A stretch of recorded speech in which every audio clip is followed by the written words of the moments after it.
Hello，大家好，我是毛哥。之前有跟大家录过一集，就是爱马仕2021跟2022的新款包包手袋，还收到大家蛮多的回响。然后最近其实我发现呢，其实2022的秋冬包含男装的秀呢，其实还有一些蛮厉害的漏网之鱼，我没有介绍，所以就有今天的这一集。大家如果有兴趣，就继续往下看吧。那在秋冬系列里面呢，我觉得 Rock 系列算是非常受到瞩目的。Rock 系列它其实就是那种摇滚风格的感觉，然后它的 inspiration 其实是我们讲的机车骑士的这个外套。所以这个系列的包款呢，除了是用黑色的之外呢，其实上面就有很多机车的那种骑士夹克的一些元素在上面。那这次翻完的包包其实还蛮多款的，包含了大家非常热爱的 Birkin 的包包，就在这次翻完的品项上面。那我们就会看到 Birkin 的包包呢，其实上面被加了口袋，而且还加了就是他们家非常就是爱用的那个猪鼻子的这种船毛的毛链的链条也放在上面。那除了 Birkin 之外呢，其实他们家最原始的第一款手袋叫 HAC。我不知道大家熟不熟悉这个手袋，这个手袋就非常的巨大。其实这次的男装的这个秀场上面呢，就会看到 model 有好几个人都拿了这款包包，非常非常巨大。基本上它当时设计呢，就是要拿来做一个旅行袋的概念。然后早期它其实是拿来放马鞍的，所以大家也可以想得到为什么那么巨大。我觉得这个重量应该非常惊人，但更惊人的是它的价钱。这个价钱这次呢，其实我看到官方 release 出来价钱是上百万，真的是超为惊人的。但这个系列里面，我个人最关注也最喜欢的呢是 Kelly To Go 的这只包包。这只包包呢，跟传统的 Kelly To Go 最大的不一样了，除了它是全黑的之外呢，其实是它的肩带的部分从细肩带改成粗肩带，就是一个腋下包的概念。我觉得变成粗肩带感觉比较帅气，而且感觉有更多的变化，我还蛮喜欢的。那当然，它这次也出了一个非常可爱的小吊饰，是 A Rock Touch 的这个吊饰。其实我第一次看到这个吊饰后，大家会联想到什么？是不是很像电吉他？我个人觉得超像巴厘岛那个 Hard Rock 的 Hotel 外面放的那种电吉他，真的超像的，不过还蛮可爱的。当然，除了 Birkin 之外，我觉得大家思思念念的 Kelly， 特别是外缝包款，这次也在翻完的重点。其实他们 release 出来的这个媒体照啊，其实是有包包的细节的照片，大家仔细看看。他这次翻完的这个 Kelly 包，我觉得那个 idea 还蛮有趣的。传统的 Kelly 包包，基本上正面跟背面是非常清楚的，但大家有发现吗？这次它其实翻完的特色是用一个失序的概念，就是走不对称，而且它把背面做成了正面，所以大家可以看到过去Kelly 包包的背面的部分呢被翻成正面了，而且重点是什么呢？它多做了一个口袋，而且这个口袋是斜的。然后另外一个我觉得非常有趣的 idea 呢，是因为它要做失序不对称的概念嘛，所以其实过去我们的 Kelly 包包不是都两边都会有这种两个长长的扣带吗？它这次只做了单边。但因为这个包包的 size 目测上看起来是小款的，所以做起来其实有一种莫名的可爱感，我个人是还蛮喜欢的，不知道你们觉得呢？我发现呢，这是秋冬秀展里面呢，翻完的最厉害就是我刚好跟大家提过的 HAC， 另外一个就是玻璃包。玻璃包，我觉得爱马仕真的超爱在玻璃包上面做一些有的没有的设计。首先第一个，这次翻完的一个系列呢，其实就是他们的撞色拼接系列。HAC 呢被做了一个方块形的一个拼色，其实我觉得这个拼色看起来还蛮亮眼的。如果他们可以把 HAC 做成小版的，我觉得应该会很可爱。但是我觉得它这个玻璃的这个设计呢，我就觉得有一点不予置评了。它上面就是一个大的黄色的叉叉。当我看到这个黄色的叉叉的时候，我脑中浮现了3个画面。第一个画面，大家有没有觉得很像是那个直升机的停机坪？就很多直升机停机上面可能是医院的停机坪，它就会画一个大大的十字架，你把它斜着看，像不像这个图案？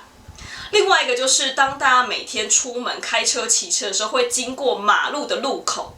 的那个黄色的网线，是不是很像？然后另外一个是我会想到，其实是另外一个潮牌品牌是 Off-White， 只不过 Off-White 的颜色刚好是相反，就是黑色跟黄色部分是相反的，但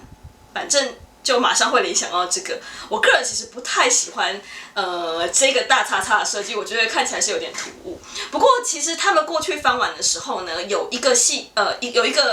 列我觉得特别的好看，是2018年的时候，其实当时他们把Bolly 这个包呢，就是用棒球做 inspiration， 所以它上面就是一个棒球的那个球纹，就是那个绣上去的那个纹路，我觉得那个真的超好看。比较可惜的是，他们当时是一个比较像行李袋的设计，它是设计的非常的大。我觉得如果它可以把它弄成 mini size， 我觉得一定会抢翻天。然后这一次其实他们真的花了好多心思在翻完这个包包。大家看看是不是好可爱？这个包包既然穿上了轮子，他就把这个包包做成像一个小车子的概念，而且不只是把整个包包变成小车子，它还有一个专属自己的吊饰。其实我觉得他把Burley 的这个小车子呢做成了吊饰，然后挂在包包身上，整个就觉得好童趣，超可爱。不过我必须说，这个价钱真的一点也不亲民，它比正常版的 Bolly 包包大概贵了2倍吧。不过反正就是很有趣咯。那2022呢，秋冬展不断出现的元素呢，其实就是大家非常熟悉的他们家的猪鼻子。大家知道猪鼻子的这个inspiration 其实来自于就是就是船只的那个所谓的那个锚链，就是他们那个船的锚链而来的吗？这个设计其实在爱马仕其实已经非常久了，它是1938年的时候就出现的一个设计。那其实我个人觉得，它现在也变成算是品牌一个很招牌的一个元素，所以大家会很频繁的在他们家的周边商品，不管是包包啦、鞋子啦、衣服，其实就是不断的出现。那其实它的包包呢？用过这个元素的包包真的非常的多。其实最有名的大概就是这几年也非常火爆的，就是迷你狐狸。其实在2011年就出现了，这就是也一样是春夏的秀展它就出现了。那后来到2015年的时候，其实爱马仕又出了另外一只包包，这只包包我觉得很多人就比较不认识，它其实就叫 Stretch Midi。这只包其实当时我看到的时候，我个人觉得它还蛮优雅，蛮特别的，也算好看。然后当时它也是出了2个 size， 就是一般的 size 跟一个 mini size。不过这只包就是一直卖的都不怎么样，所以后来这只包看起来也是停产了。那除了这2只包之外呢，其实用到猪鼻子元素的包包呢，其实当然还有就是狐狸的好朋友，就是狐狸 Sling 的这个小的包包，然后甚至就是2020年我个人极度热爱的 In the Loop 的腰包，其实也都是用到猪鼻子这个元素。那当然不止包包，其实他们在不管是手机的袋子啦，然后或者是零钱包啦、小的手拿包啊，它也都用过猪鼻子这个元素。然后更常大家会看到的，可能是甚至在鞋子上，然后还有比方说饰品，不管是耳环啊，然后或者戒指啦、项链啊，其实通通都一直用到这个元素。那在2022年呢，其实他们也大量的运用这个元素，其中呢用到这个元素的呢，总共有2只包包。第一只包包呢，其实也是一个我觉得比较像是这种 Wallet on Trend 形式，就是土购系列这种包包。这只包呢，它做的是比较长款一点的，从照片看起来，我个人觉得它比较像是晚宴包包，但看起来它的链子又是不能拆的。其实我觉得这种长型包包啊，比较适合设计成就是肩带可以拆，原因是因为如果今天你是穿那种非常华丽的那种长裙，或者是那种晚礼服饰的，我个人觉得手包会比有肩带的包包更适合，毕竟它的肩带是皮的，不是金属链。所以我觉得这只包包唯一一个缺憾就是它应该要把它设计成金属链的包包，或者是它那个肩带要可以拆卸，不然平常用感觉就会比较容易觉得不好搭或有点违和感。那当然，我觉得这个链包它长得特别像我刚刚提到那只冷门的包包，就是2015年的那只冷门的包包。我个人觉得他们2个长得其实超级像的，还是我的错觉？我真的觉得他们这2个元素就是有一种旧包翻新，再次稍微改款再重新卖的概念。那其实除了我刚刚讲的这只土购的系列的包包是用到猪鼻子之外，这次它其实还有一个小提袋，也是用到猪鼻子这个元素。它的整个提袋看起来啊，就有一点像是一个水桶包。somehow 我觉得跟 Picotin 有一点类似，那它比较不一样的地方是在它的提把的位置做了这个猪鼻子的元素上去。不过这只包包的价格非常的不亲民，其实我看到它台湾的定价大概是16万多，我觉得16万多买这个包，你不如就买 Picotin。而且其实如果你喜欢猪鼻子元素的话，我觉得我本人的爱包就是2020年的这个 In the Loop 的腰包，我觉得 CP 值更高，毕竟有非常多种用法，而且它的单价也远低于这次这个小改款的这个手提包。这几年呢，其实各大品牌基本上都会把自己过去的经典款，就是做一些小小的变装，比方说把它变小，然后或者是换一个材质，然后就会轰轰烈烈再把它拿出来卖。那当然，爱马仕这次也有这样的包包。其实它这次推出这个包包，我觉得还蛮高兴的，因为这只包我过去是觉得它工艺做得非常好，可是碍于 size， 所以我其实一直都没有考虑要入手它。那这只包呢，其实就是爱马仕他们家的 Gypsy Air 这个包。这个包非常的有趣，它的定价非常的尴尬，它大概在爱马仕所有的包款里面算是一个单价相对来说很高的包包，甚至某一些皮革或某些 size， 它的单价是会比 Constance 还要更贵的。所以早期这只包啊，它在国外的专柜上，如果你看到这只包，基本上你可以完全不配货就带走，因为它真的非常的不红。这只包呢，它在过去总共有4个 size，28公分、31公分、34跟37公分。听到这个尺寸，大家就知道这个包包不红的第一个原因，就是它对于很多女生来说，这个包包其实是比较大的。多数的女生她会入手的是最小的28公分的 size。但东方女孩们，除非你的身高特别的高，你可能有170公分的这样的身高，否则基本上它的肩带对很多东方女生来说都是有一点偏长的，所以大家就会看到呢，多数拥有这只包的人都会去把这个包包的肩带做一些改装或者是变装，然后甚至把它拆掉，然后直接是改成丝巾来背。但我觉得，因为我的身高很小只，我大概只有153公分，所以即便我把它换成丝巾，这个包包对我来说其实还是偏大的。再加上因为它是整个都是皮革的包包，其实我觉得它的重量上也是偏重的。不过必须说，我觉得这只包的工艺基本上是做得相当的好。那这次在2022年的这个秋冬的一个新品的 release 上呢，他们把这款包包变小了，就是迷你包。那当然，我觉得从官方的资讯，其实他没有去讲说，这个包包的迷你包到底有多小。可是过去其实爱马仕的迷你包大概都是在20公分上下，然后或者是以下。我个人觉得，如果它出来呢，应该也会有机会，就是受到大家的喜爱跟欢迎。毕竟你知道，很多很红的包款出来，一旦变迷你版之后，马上又变爆款。我觉得迷你零底就是很明显的一个例子。OK， 我还蛮期待这个包款的。那这次它出来的颜色其实就是3个颜色，3个颜色我觉得应该都是属于非常日常而且非常好搭的颜色。那除了这只已经非常非常历史悠久的包之外呢，这次它也小改款了一个他们春夏发表的包款，就是这只马蹄包。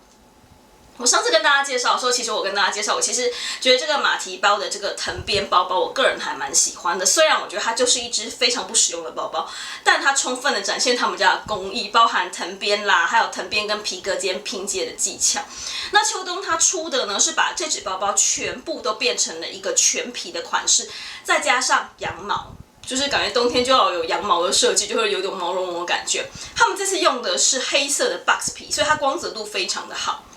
不过我老实说，因为其实这个包包的设计啊，我个人觉得非常的不实用，然后再加上这只包包的单价非常的高，它比春夏 release 的藤编款呢，大概还高了20% 以上，所以我个人觉得，除非就是你是超有钱的大 V， 不然我觉得这只包包呢，以它的实用性来说，大家也就是看看就好。旅行系列大概也是最近很多精品就是纷纷开始 release 的系列，我觉得他们应该已经感受到大家对于解封然后可以出国的渴望。那这次其实，在爱马仕的秋冬的系列里面呢，它也 release 了一个我觉得非常好看的行李箱。那它这个行李箱有个搭配的帆布袋，那这个行李箱上面的图案啊，其实大家可以看到就是各式各样的鱼类。那这个其实是他们这个就是这个图案的设计者，其实是跟爱马仕已经合作非常久的一个艺术家，叫做 Katie Scott。他其实过去画了非常多，有一点像是植物啊，或者是动物这种 pattern 的丝巾。其实或者是壁纸，其实都有跟他合作过。那我觉得这次的这个行李箱啊，其实感觉艺术性真的蛮好，蛮强的，而且但我其实是怀疑啦，就是大家如果买了之后可能会放在家里舍不得背出去。然后它的拼色也很好看，它基本上就是一个帆布拼皮革的样子，所以整体看起来是我觉得很细致。但是真的老实说，你要把它真的拿去做一个行李箱，然后丢来丢去、拖来拖去，我觉得应该会有点不舍吧。再加上这个行李箱它还没有定价，所以我觉得这应该也是一个不便宜的一个价格。我相信应该有很多人，如果真的把它带回家，有可能是把它当成家里的一个摆饰，因为毕竟很美嘛。不过它搭配这个小的帆布袋呢，我个人就觉得就是很一般，因为它基本上就没有什么特殊的设计。不过据说这个小的帆布袋呢是可以直接挂到行李箱上面，它是一对的。那除了刚刚有介绍过像 HAC 这种男生的大包款之外呢，其实它这次 release 的蛮多男生的包包的，主要是以邮差包为主。那这次其实邮差包它的设计呢，我觉得都偏比较简单，然后也不是属于那种很浮夸或的设计或很浮夸的颜色，基本上就走一个中规中矩、安全牌的概念。比较特别的是，可以讲一下它的材质。这次的邮差包呢，它的材质是 Swift 皮革拼接帆布。大家可能想说这个材质有什么好介绍，对不对？原因是因为它这次的这个帆布啊，有经过一些特殊的处理，基本上呢是比较属于防水、防撕裂型的这种帆布。不过讲真的，我觉得这次的这4款男包，我个人是小失望。原因是因为我觉得它春夏发表的2只背包，对，大家可以看到这个皮革的这个背包以及这个帆布的背包呢，我个人都觉得比它秋冬 release 的呢稍微再好看一些。我个人是比较推荐春夏这个皮款的包包，我觉得非常的好看。那这就是今天全部的内容了。我不知道大家看完这次他们的新款包包呢，大家有什么想法？这次的包包有你想要的吗？还是大家其实并不喜欢这次的设计，比较喜欢过去那些很经典的设计呢？也欢迎大家分享啊，在下面跟我分享。那有任何的问题呢，也欢迎留言给我。那当然要记得点赞跟订阅哦。